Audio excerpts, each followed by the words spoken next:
Hello everyone, welcome to senior science. आज की video में हम डिस्कस करने वाले हैं जीनोम।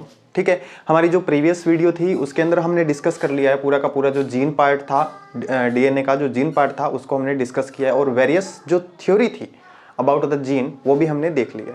अगर आपने अभी तक थ्योरी नहीं देखी है तो सबसे प्रीवियस जो थ्योरी थी हमारी one gene one enzyme hypothesis की थी। ठीक है, अगर आपने उस थ्योरी को अभी तक नहीं देखा है तो आप टाइप करें 04 introduction to gene one enzyme hypothesis senior science, आपको वो मिल जाएगी। और अगर आपको जीन देख के अगर आप जीनोम को देखने आ रहे हैं तो आपको ये बहुत ही अच्छे से समझ आएगा, क्योंकि जीन की कुछ एक टर्म्स है जो इसमें यूज होगी। सो हम स्टार्ट करते हैं जीनोम। जीनोम जैसा नाम दिख रहा है, नाम की राइमिंग जीनोम, जैसा हम बोल रहे हैं जीनोम। ठीक है, जीन प्लस होम मतलब जीन का एक घर। ठीक है, जीन प्लस होम ऐसा किसी भी बुक में नहीं लिखा गया है, बट एज अ हम समझाने के लिए इसका यूज कर रहे हैं। ठीक है, जीन प्लस होम मतलब जीन का बना हुआ एक घर जिसके अंदर बहुत सारे जीन रहते हैं, उसको हम क्या बोल सकते हैं? जीनोम। सो जीन का बना हुआ घर क्या होता है? तो जीनोम को हम क्या बोलेंगे? Genome is the complement of full complement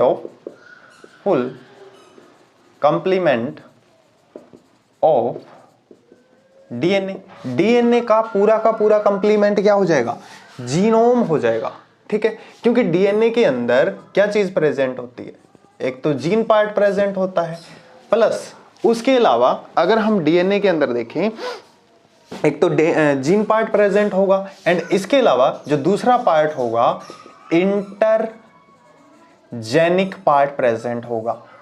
ठीक है, डीएनए के अंदर अगर हम जीनोम की बात कर रहे हैं तो जीनोम को हम क्या बोल रहे हैं? Full complement of DNA. DNA का पूरा जो कंप्लीमेंट है उसको हमने क्या बोल दिया है? जीनोम बोल दिया। अब कहने की बात तो यही है कि हम पूरे के पूरे डीएनए को क्या बोल रहे हैं? जीनोम। और डीएनए कहां रहता है? सेल के न्यूक्लियस में। ठीक है, तो न्यूक्लियर जीनोम भी एक टर्म है जो हम आगे देखेंगे। तो फुल कंप्लीमेंट ऑफ डीएनए को क्या बोल दिया हमने? जीनोम बोल दिया है। ठीक है, अब डीएनए कैसा होता है? कुछ इस तरीके का होगा जो डीएनए हमें देखने को मिलता है। अब डीएनए के अंदर हमें कुछ जगह पे जीन देखने को मिलते हैं, तो मैं यहां पे एक सिंगल स्ट्रैंड बनाना चाहूंगा डीएनए का। ठीक है, तो ये डीएनए का एक सिंगल स्ट्रैंड है, सिंगल स्ट्रैंड डीएनए है। ठीक है, इसके अंदर कहीं कहीं पे जीन पार्ट प्रेजेंट होंगे। ठीक है, कुछ जीन पार्ट प्रेजेंट होंगे। जीन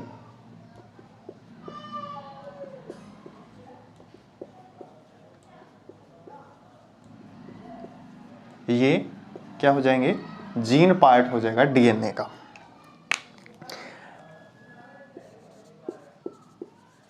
कोई भी जीन हो सकता है। ठीक, अब दो जीन के बीच में खाली पार्ट बचा हुआ आपको दिखाई दे रहा है। जो ये वाला पार्ट है, ये खाली पार्ट, खाली जो स्पेस है वो बचा हुआ हमें दिखाई दे रहा है।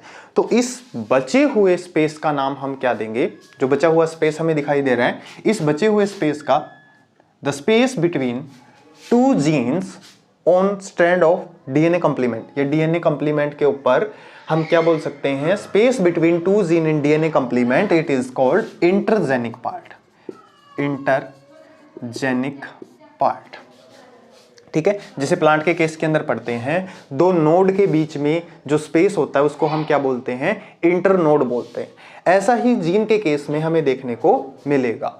जब जीन दो हैं, कहीं भी दो जीन के बीच में क्या हो जाएगा? एक जो खाली स्पेस होगा, empty space between two gene, उसको हम क्या बोल देते हैं? इंटरजेनिक। बट हम इसको एम्प्टी स्पेस नहीं बोल सकते, बिकॉज यहां भी कुछ special type of proteins present होते हैं। यहां भी कुछ special type of proteins are present in this region. Intergenic region के अंदर क्या चीज प्रेजेंट होती है? डीएनए में स्पेशल टाइप ऑफ कुछ प्रोटीन होते हैं, वो प्रेजेंट होंगे। सो अब जीनोम की परिभाषा हमें समझ में आ रही है कि जीनोम क्या है, जीन का पूरा घर है और पूरे के पूरे जीन कहां पे प्रेजेंट होंगे, एक डीएनए के ऊपर प्रेजेंट होंगे। एक जो डीएनए होगा उसके ऊपर सारे के सारे जीन प्रेजेंट होंगे। सारे जीन जहां पे प्रेजेंट होंगे वो जीन के लिए क्या बन गया, एक पूरा का पूरा घर बन गया। और जीन का पूरा घर कौन है, डीएनए। तो हम डीएनए को क्या बोल देते हैं, जीनोम बोल देते हैं। आया इतना समझ में? अब हम चलते हैं आगे।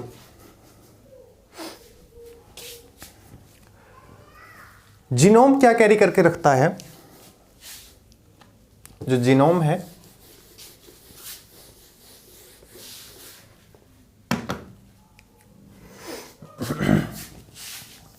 जीनोम क्या कैरी करके रखता है, it store hereditary information of N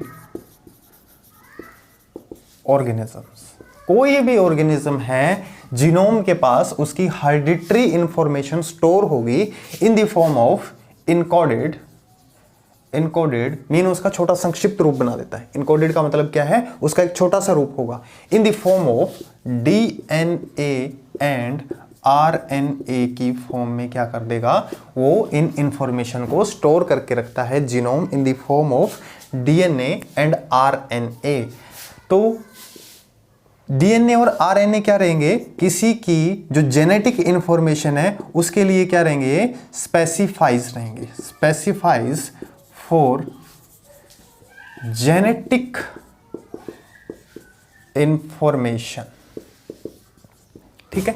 this specifies for genetic information. Main यही है कि आप इस वीडियो से मेन आइडिया लें और अपने तरीके से उसको बना के लिखें, ठीक है। तो हेरिडिटरी इंफॉर्मेशन को स्टोर कौन कर रहा है, ऑर्गेनिज्म का जीनोम। और वो जीनोम ही क्या है, डीएनए एंड आरएनए। वही बात है, वही घुमा फिरा के वही बोली जा रही है बार बार, ठीक है। हमने जीनोम को बोल दिया फुल कंप्लीमेंट। अब हेरिडिटरी इंफॉर्मेशन को कौन स्टोर करता है, डीएनए स्टोर करता है। और डीएनए और आरएनए की फॉर्म में भी कुछ जीवों के अंदर ये मिलता है जो हेरिडिटरी इंफॉर्मेशन को स्टोर करता है। तो specify for the genetic information, ये जेनेटिक इंफॉर्मेशन के लिए क्या रहेंगे, स्पेसिफाइज रहेंगे, ठीक है। अब हम चलते हैं थोड़ा आगे। अब आरएनए था या डीएनए था, इसके एक सिंगल स्ट्रैंड को हमने क्या बोल दिया है, पूरा का पूरा जीनोम बोल दिया। क्या बोला है हमने, इसको जीनोम बोल दिया। यहां पे क्या प्रेजेंट होते हैं, इसके अंदर बीच बीच में कुछ जीन्स प्रेजेंट होते हैं, जिसके कारण हमने इसको क्या बोला है, पूरा का पूरा जीनोम बोल दिया, ठीक है। अब जो सेल्स हैं, थोड़ा सा बेसिक है ये। अब जो सेल्स की बात कर लेते हैं हम। सेल्स 2 टाइप की होंगी और वो भी किसके बेस के ऊपर होती हैं, जीन के या क्रोमोसोम के बेस के ऊपर होती हैं। सेल भी 2 टाइप के होते हैं। फर्स्ट टाइप हो जाएंगी हैप्लॉइड सेल्स और सेकंड टाइप हो जाएगी diploid sales. Haploid cells and diploid sales. जो हैप्लॉइड सेल्स होती हैं उनमें n नंबर ऑफ क्रोमोसोम मिलते हैं, n नंबर ऑफ क्रोमोसोम्स मिलते हैं, ठीक है। और जो डिप्लॉइड सेल होंगी उनके अंदर 2n नंबर ऑफ क्रोमोसोम्स मिलते हैं। Haploid cell in which n number of chromosomes are found, and in case of diploid cells 2n number of chromosomes are found. Mean we can say that diploid cell have the double number of chromosomes than haploid cell. इस बात को भी ऐसे बोल सकते हैं हम कि डिप्लॉइड सेल में हैप्लॉइड सेल से डबल नंबर ऑफ क्रोमोसोम होंगे, इसीलिए तो 2 लगा है n के आगे। इसके अंदर क्या था, n नंबर ऑफ क्रोमोसोम, इसीलिए n के आगे क्या लग गया, 2 लग गया। Because diploid cell have 2n number of chromosome. तो इसके अंदर क्या मिलेगा, इसके अंदर हाफ नंबर ऑफ क्रोमोसोम्स मिल रहे हैं, तो इसके अंदर क्या मिलेंगे, डबल नंबर ऑफ क्रोमोसोम मिलेंगे। इस बात को हम ऐसे भी बोल सकते हैं, डबल नंबर ऑफ क्रोमोसोम्स भी मिलेंगे। अगर इसके अंदर हाफ नंबर ऑफ क्रोमोसोम मिल रहे हैं तो इसके अंदर डबल नंबर ऑफ क्रोमोसोम मिलेंगे। इसके अंदर जेनेटिक इंफॉर्मेशन, जो बायोलॉजिकल जेनेटिक इंफॉर्मेशन है वो कैसी है, हाफ है। इसके अंदर बायोलॉजिकल जेनेटिक इंफॉर्मेशन वो कैसी है, डबल है। सो इसके अंदर जीनोम का कैसा सेट होगा, जीनोम सेट की अगर हम बात करें तो इसके अंदर सिंगल या हाफ सेट ऑफ जीनोम होगा। अगर किसी भी डिप्लॉयड या सोमैटिक सेल के केस की बात करें, डिप्लॉयड और सोमैटिक सेल, तो इसके अंदर जीनोम का फुल सेट होगा। इसके अंदर क्या होगा, जीनोम का फुल सेट हमें देखने को मिलेगा। अगर जीनोम का सेट हम इसमें देखें हैप्लॉयड सेल में तो हमें हाफ और सिंगल मिलेगा, बट जीनोम का अगर हम डिप्लॉयड सेल में बात करें तो इसका सेट हमें कैसा मिलेगा, फुल या फिर डबल सेट मिलेगा।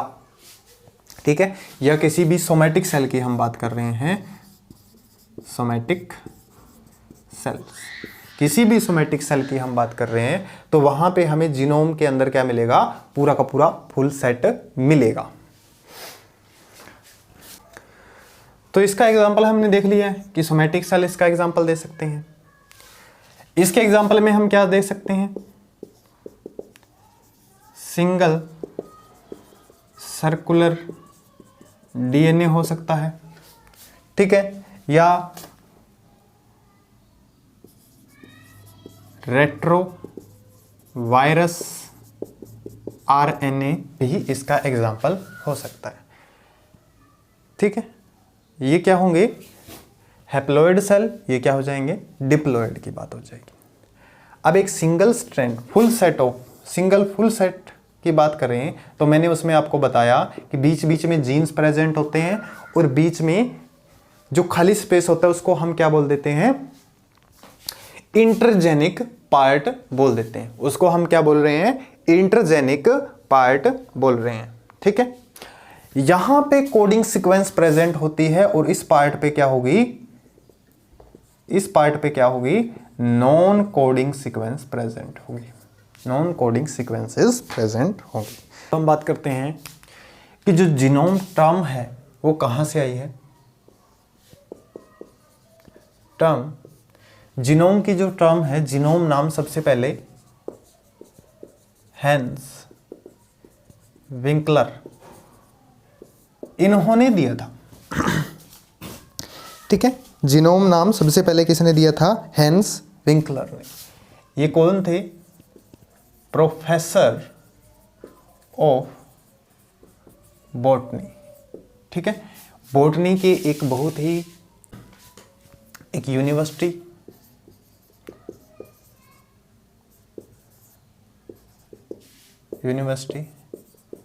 हैम्बर्ग, और हैम्बर्ग कहाँ पड़ता है, जर्मनी में।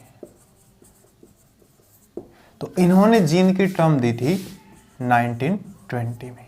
1920 में क्या किया था, इन्होंने जीनोम की जो टर्म है वो दी थी।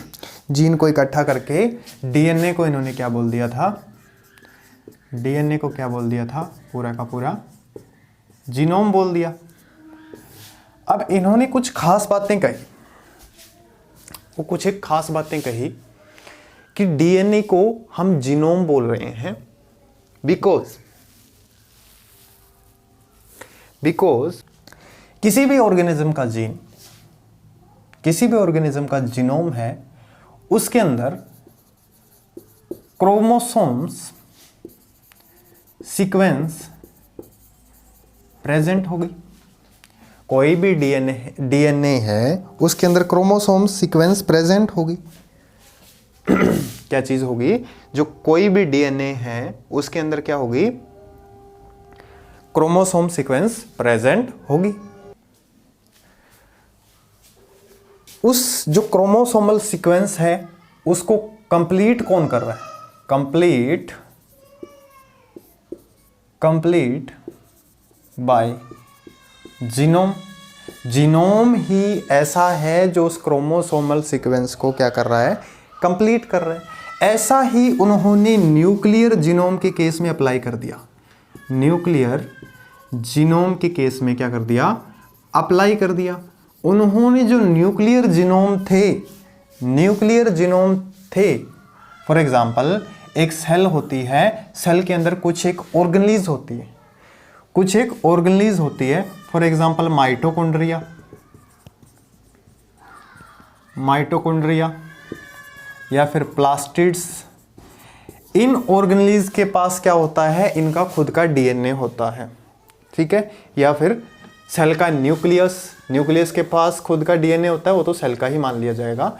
बट जो कुछ एक ऑर्गेनेलिज हैं उनके पास खुद का जो डीएनए होता है, ऑर्गेनेलिज, इनके पास क्या होता है? इनका ओन डीएनए होता है।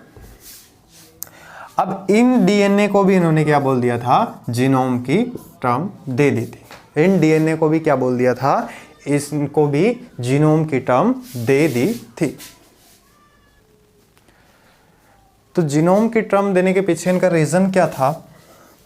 मेन रीजन ये था कि अगर सेल का जीनोम है, वो अगर बायोलॉजिकल इंफॉर्मेशन को क्या कर रहा है? स्टोर कर रहा है, उनके कुछ स्पेसिफिक इंफॉर्मेशन है, तो ऐसा ही ये करेगा, क्योंकि इनके अंदर भी इनका खुद का डीएनए है, ये भी कुछ एक बायोलॉजिकल इंफॉर्मेशन को स्टोर करेगा। तो इन्होंने न्यूक्लियर जो डीएनए था उसको भी जीनोम की टर्म दी।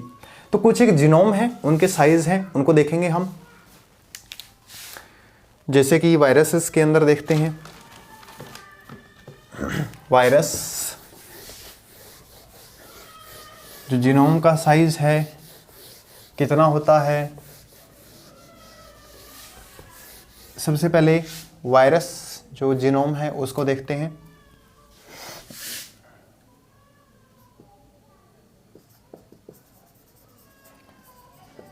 वायरस जीनोम बोल देते हैं। M13 हो जाएगा वायरस के केस में, TMB, ठीक है, M13 TMB,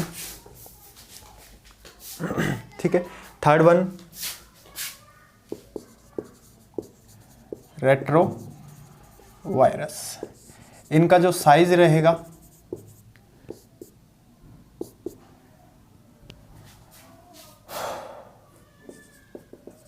साइज को यहां लिखते हैं, ठीक है। इनका जो साइज रहेगा 0.0069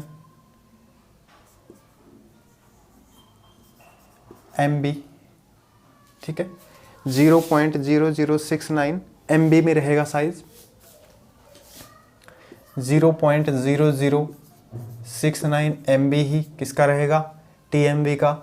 और 0.006 से 0.009 के बीच में जो रेट्रोवायरस का साइज रहेगा, ठीक है, रेट्रोवायरस का साइज रहेगा। MB मीन मेगा बेस, ठीक है, मेगा बेस।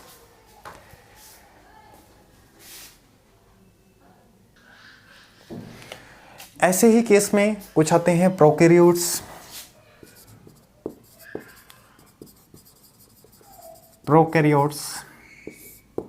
इनको देखते हैं तो सबसे पहला आता है माइकोप्लाज्मा,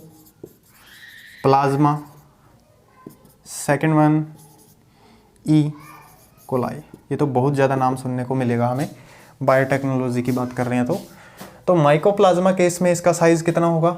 0.54 MB। ई कोलाई के केस में 4.64 MB क्या रहेगा? इनका साइज रहेगा। तो ये जीनोम का साइज है। प्रोकैरियोट्स में कितना होता है? इससे बड़े बड़े जीनोम भी होंगे।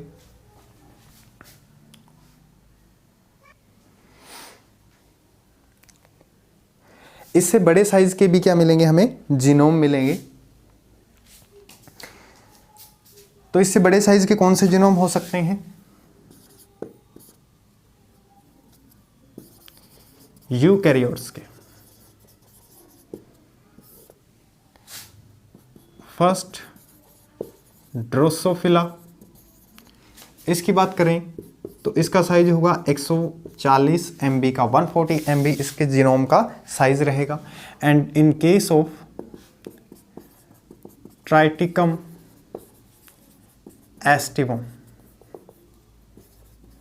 ठीक है, ट्राइटिकम एस्टिवम, इसकी बात करें तो इसके जीनोम का साइज इन सभी जीनोम से बड़ा रहेगा, 17,000 MB रहेगा इसका साइज।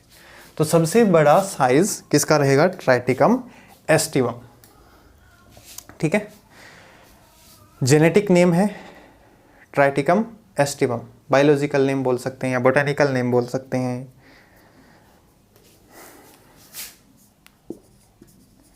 वीट, ठीक है। इसके जीनोम का साइज कितना रहेगा? 17,000 MB तक रहेगा। अब हम चलते हैं जीनोम की कुछ थोड़ी बहुत स्टडी है उसको आगे बढ़ाते हैं। तो ये कुछ साइज है, आपको याद ही हो गए होंगे। वायरस के अंदर अगर M13 की बात करें, M13 को हम थोड़ा सा आगे भी डिस्कस करेंगे, ठीक है। तो इसका 0.0069 रहेगा, TMV का 0.0069 सेम रहेगा, और रेट्रो वायरस का 0.006 से 0.009 MB के बीच में रहेगा। अगर प्रोकैरियोट्स की बात करें तो इसमें दो देखने को मिलते हैं हमें, माइकोप्लाज्मा और ई कोलाई, जिसका साइज 0.54 MB और 4.64 MB तक रहेगा। यूकैरियोट में ट्राइटिकम का सबसे बड़ा साइज है 17,000 MB का, और ड्रोसोफिला मेलानोगैस्टर इसका 140 MB का साइज रहेगा।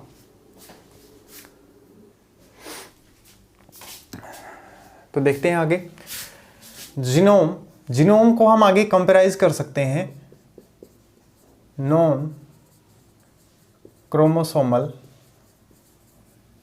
Genetic material, non chromosomal genetic material, या फिर बोल सकते हैं एलिमेंट्स। तो इसके अंदर सबसे फर्स्ट की बात करें, वायरस आ जाएगा, सेकंड प्लाज्मिड आ जाएगा, एंड थर्ड हमारा ट्रांसपोजेबल एलिमेंट आ जाएगा। तो इसके बारे में भी हमें थोड़ा थोड़ा पता होना चाहिए कि वायरस क्या है, प्लाज्मिड क्या है, या फिर ट्रांसपोजेबल एलिमेंट क्या है। तो ये नॉन क्रोमोसोमल एलिमेंट है जीनोम के। कौन से हैं? नॉन क्रोमोसोमल एलिमेंट हैं जीनोम के। तो वायरस की अगर हम बात करें, वायरस में हमें सिर्फ सिंगल स्ट्रैंड देखने को मिलता है जीनोम का, सिंगल वन सेट बोल सकते हैं, जो क्या रहेगा, या तो DNA रहेगा या फिर क्या रहेगा, RNA रहेगा, ठीक है। या तो DNA रहेगा या फिर RNA रहेगा। इन केस ऑफ सेकंड, जिसको हम बोल रहे हैं प्लाज्मिड, तो ये कैसा रहेगा? सिंगल स्ट्रैंड सर्कुलर DNA रहेगा, स्मॉल साइज का रहेगा, और जैसा सेल का DNA हमें देखने को मिलता है उससे बिल्कुल अलग होगा, डिस्टिंक्ट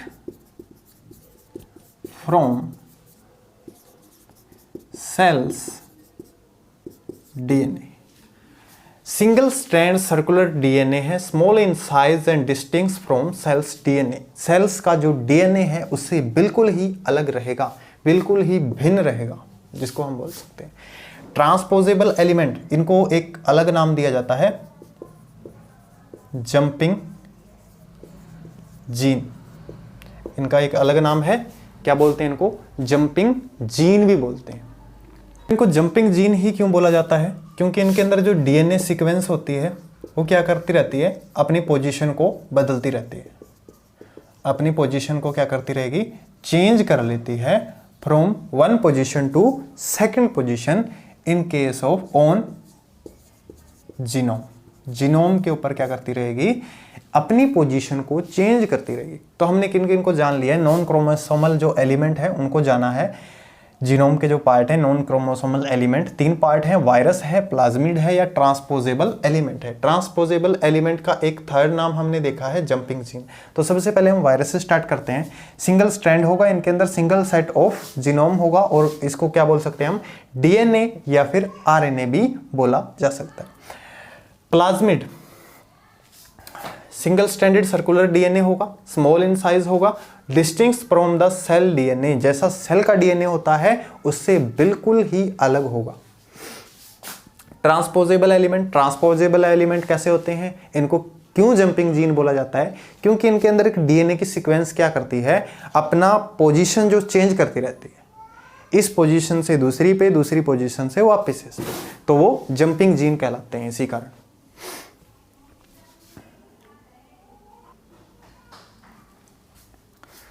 ठीक है, जंपिंग जीन तक क्लियर है।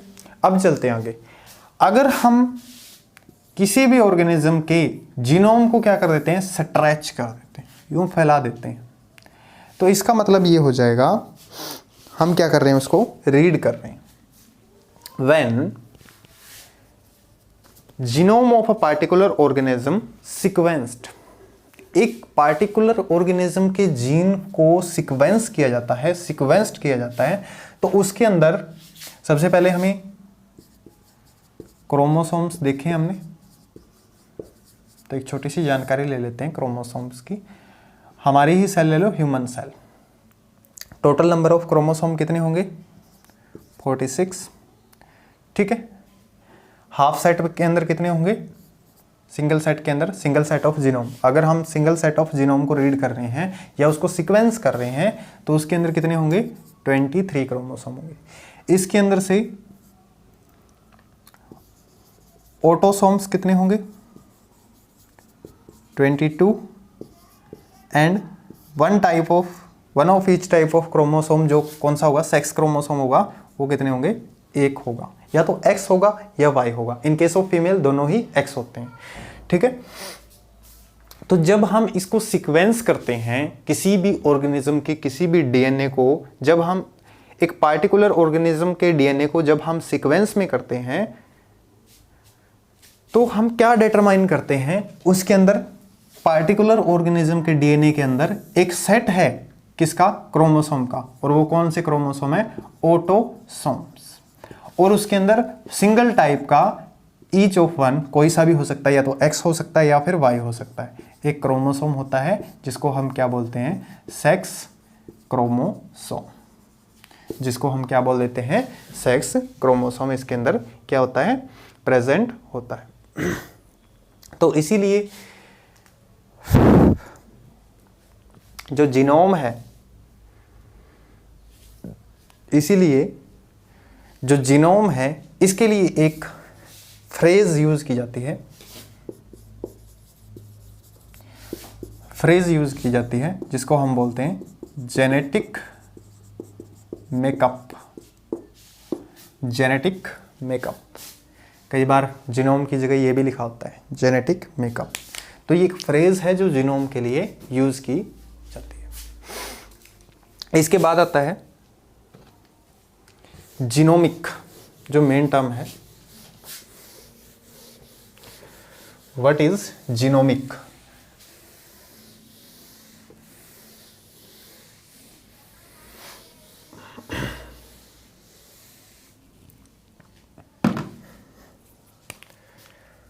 What is genomic? हम पढ़ते हैं, ठीक है, ध्यान देंगे, हम क्या पढ़ते हैं कि जो study of genome, study of genome क्या कहलाती है, जीनोमिक। स्टडी ऑफ जीनोम क्या कहलाती है, जीनोमिक। ये बात सही है, बट कितनी सही है, 50%। ये डेफिनेशन सही है, बट कितनी सही है, सिर्फ और सिर्फ 50% ही सही है। इसको पूरा 100% हम कैसे सही करेंगे? अगर इस डेफिनेशन को हम 100% तक सही करें तो हम कैसे सही करेंगे, हम ऐसा लिख देते हैं कि study of genome is called genomic, परंतु ये क्या है, 50% तक ही ये बात सही है। हम स्टडी कर रहे हैं जीनोम की, बट किसके अंदर कर रहे हैं, रिलेटेड ऑर्गेनिज्म के अंदर। जब हम किन्हीं रिलेटेड ऑर्गेनिज्म के अंदर जीनोम की स्टडी करते हैं, देखो ये 50% सही थी, 100% सही करना हमारा काम है। Study of genome in related organism क्या कहलाती है, जीनोमिक। अभी भी इसके अंदर कुछ कमी है, ठीक है। स्टडी कैसी है, study of genome in related organism is called genomic.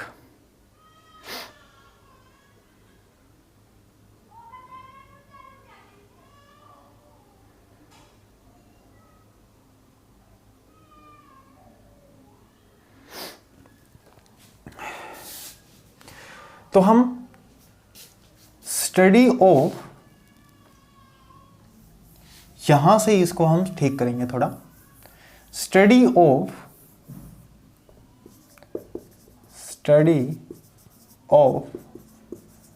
Global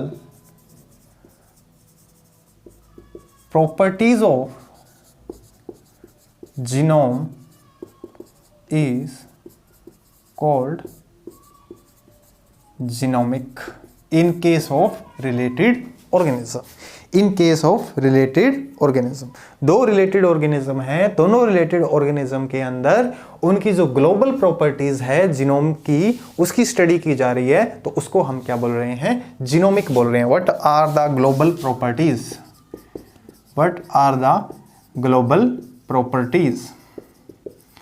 global properties के अंदर हम क्या क्या स्टडी करते हैं, structure of genome, size of genome, ठीक है, structure of genome, size of genome, mapping of genome, genome को मैपिंग करना, ठीक है, स्ट्रक्चर, साइज, मैपिंग। एंड इसके अलावा जीनोम के अंदर हमें एक चीज और देखने को मिलती है जिसको हम बोलते हैं जीनोम का इवोल्यूशन। जीनोम का इवोल्यूशन, अगर हम ग्लोबल प्रॉपर्टीज के अंदर इन चारों की स्टडी कर रहे हैं तो हम उसको बोल सकते हैं जीनोमिक। अब देखो, अब इस डेफिनेशन को अब पढ़ो, study of global properties of genome is called genomic in case of related organism. ठीक है, इसको थोड़ा सा ठीक करके कैसे लिखेंगे, in case of related organism when we study of a global properties of an organism, या global properties of genome in case in related organism, ठीक है, तो हम उसको क्या बोल देते हैं, जीनोमिक बोल देते हैं। और हमारी जो जीनोम की ग्लोबल प्रॉपर्टीज होंगी वो 4 टाइप की होती हैं, जीनोम का स्ट्रक्चर, जीनोम का साइज, जीनोम का evolution and mapping of genome, ठीक है। तो ये 4 टाइप की होंगी। तो एक जीनोमिक की अगर डेफिनेशन आती है तो हम अगर इस तरीके से लिखते हैं तो कहीं भी नंबर कट होने का चांसेस नहीं रहेगा हमारा।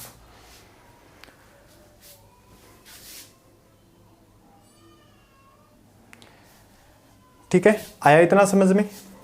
तो हमारा नेक्स्ट टॉपिक आता है टाइप ऑफ जीनोम।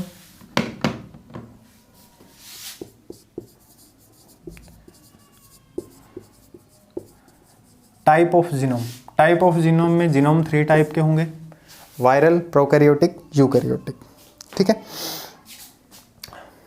तो आज की वीडियो हम समाप्त करते हैं यहीं पे। नेक्स्ट वीडियो में हम इनको डिस्कस करेंगे, टाइप ऑफ जीनोम को, क्योंकि वीडियो बहुत ज़्यादा लेंथी हो जाएगी। वीडियो अगर आपको समझ में आ रही है, बहुत अच्छी लग रही है, तो ज़्यादा से ज़्यादा शेयर करें। इसके साथ ऑल द वेरी बेस्ट।